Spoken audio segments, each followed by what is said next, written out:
فاش كتمشي للخدمه وكتجمعي مع الموظفات كيبداو يهضروا في كل شيء، الدار، الاولاد، الصحه. ملي كتكثر الهضره الشخصيه في الخدمه الناس كيوليو يعرفوا عليك كل شيء، ومن بعد كتولي ضحكه او موضوع القيل والقال، وهنا ما كيبقاوش يحترموك. واحد المره وحده قالت انا عندي مشكل في خدمتي، فام دو ميناج دصرات عليا وما بقاتش كتحترمني. ولكن فاش كتمشي للخدمه وتبوسي فام دو ميناج 4 البوسات وتعاودي لي على ولادك وظروفك والخصوصيات ديالك، كيف دايره بنتك؟ انا الوالده عيانه، دينا لي رفيسه البارح، واش هذه اداره ولا موسم سيدي بن عيسى؟ في الخدمه ماشي كلشي خاصو يتقال، ماشي كلشي خاصو يعرف حياتك، والسكوت بعض المرات يعطي هيبه اكثر من الهضره. الا بغيتي تبقى عندك الهيبه في الخدمه تعلمي تسدي فمك وما تبقايش غير اللي كانت تعاوديها.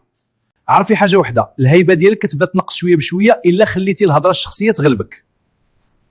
الخدمه ماشي قاعده ديال الحومه وماشي موسم ديال مولاي عبد الله.